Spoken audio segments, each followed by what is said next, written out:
Yung bypass road na Mistulang River. Yung paligid niya naman naging palaisdaan na. Palayan yan dati. Dito po yan sa Apalit Bypass Road na nagko-connect simula Pampanga to Bulacan. Dito naman sa ilalim ng NLEX, baha din itong katubigan dyan. Ganito ang mangyari kapag tuloy-tuloy yung ulan.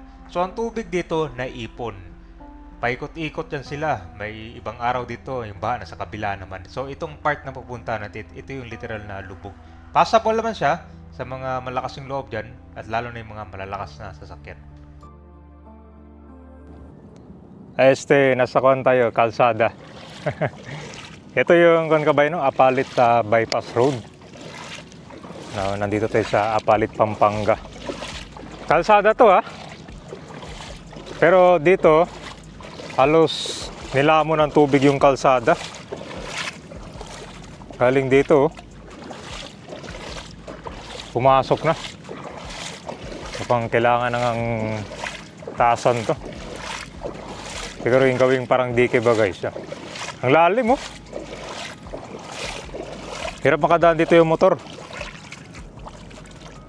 Kaya ito, lakarin muna natin. Ito yung tinatawag nilang Mala Resort. Kasi yung mga namamasyal dito guys, imbes dadaan, imbes mag-jogging, nag-swimming. Sa kuwan to tabuyok to Kita mo yung dyan Yan po yung NLEX expressway. Ito malapit sa river na kasi to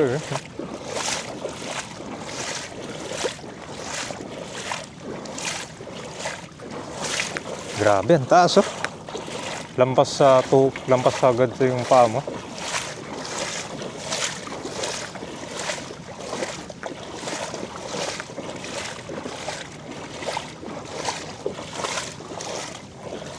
Ito sa gilid, parang palayan to. Tama, yung palayan, naging palaisdaan. Kanto dito itong bypass road kasi ito, pagsapit ng hapon, marami mga nagja-jogging. Actually, marami ding mga vendors dito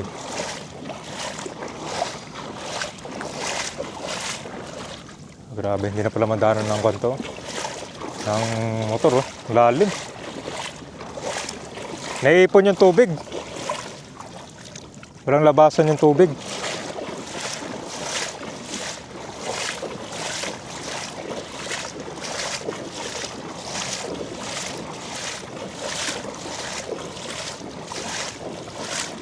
Saunahan pala yung mataas.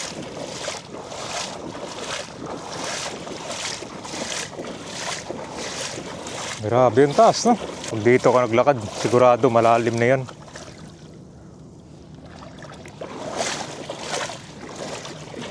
Ito guys, may dumaan Pakita ko sa inyo kung gaano kalalim to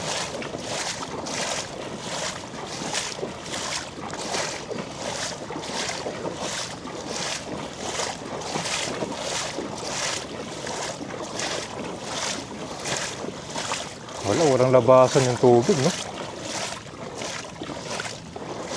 Di katagalan kabayan pag tuloy mataas yung tubig nito, maging river na to Ayan guys, may dumaan na motor Tingnan natin yung lalim nito.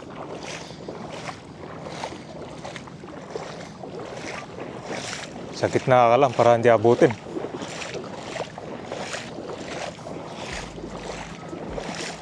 Buong kalsada para itong lubog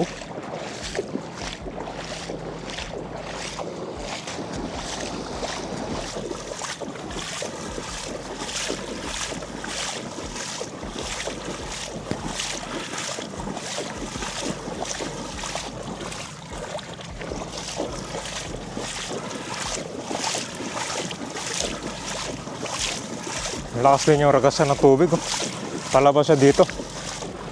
Pero kung mapapansin mo yung tubig pabalik-balik, pupunta dyan. Tapos yung tubig naman dito pabalik. So kung siya naging stagnant, walang labasan.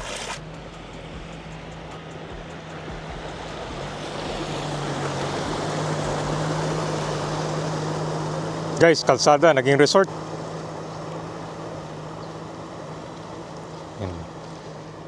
Lalim yun Pagdating dito sa gitna, yan yung pinakamalalim niya.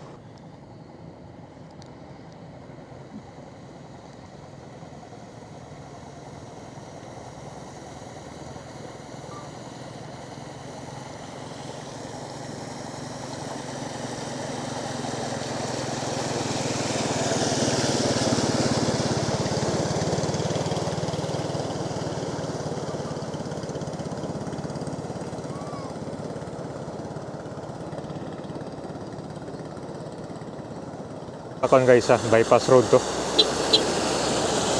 So, Ford lang malakas oh.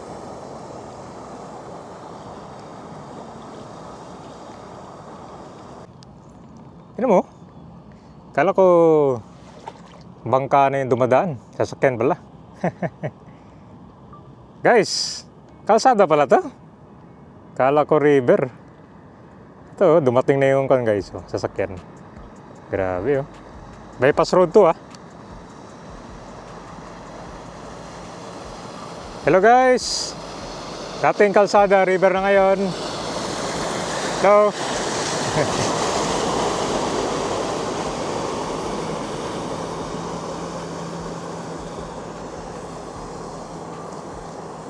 Kalsada pala to. Kala ko river. Dumating na yung kabayan ng mga sasakyan dito. So, kwanto Pilot Bypass Road. Mistulang kan river.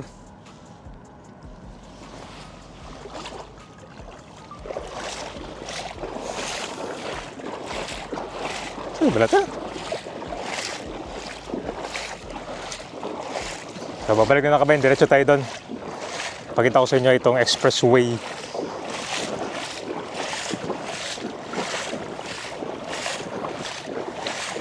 Maganda rin mag-cardio dito ah. Kapag may tubig kabayan, parang water exercise. Mabilis ka pawisin eh.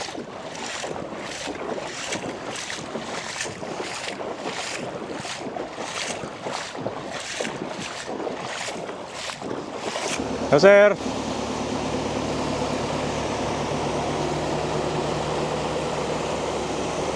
Yakang-yaka to sa mga matataas sa sasakyan dito. Laco River, no? Yan, no? The famous bypass road. Yan ba yun? Kanyang-kanyang kunayan dito. Diskarte para maka-alis. Itong bypass road na to, diretso na yung papuntang Gatbuka, Francis, dyan sa Kalumbit, Bulacan. So, kung din sa MacArthur Highway din, ito yung mga dadaanan ng mga sasakyan. Pero ngayon kasi, hindi siya passable sa mga iba, sa mga malalaking sasakyan, pwede lalo na sa mga truck. So, ang nangyari pala dito, yung tubig niya pabalik-balik. Pasok siya dito, labas naman doon. The next day, may mga ibang lugar naman dito na baha. So, itong nakikita niyong paligid, yan po ay literal na palayan. Hindi po yan palaisdaan. Nagbistulang fish pa na lang siya ngayon dahil dito sa matinding tubig, no? Ang problema, wala siyang labasan.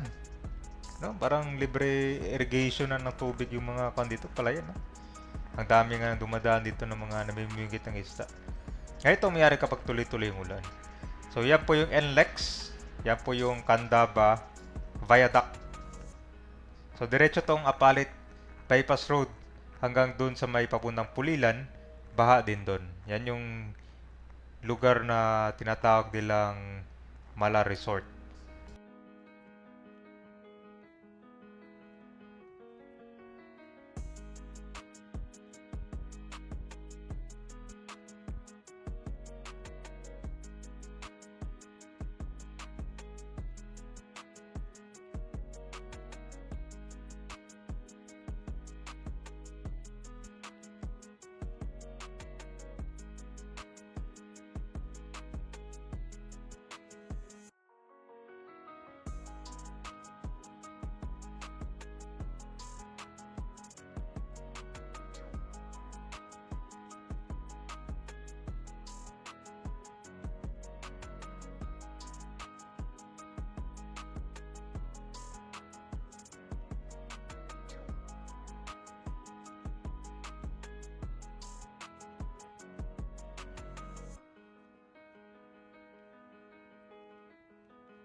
Ito yung papuntang Balukok.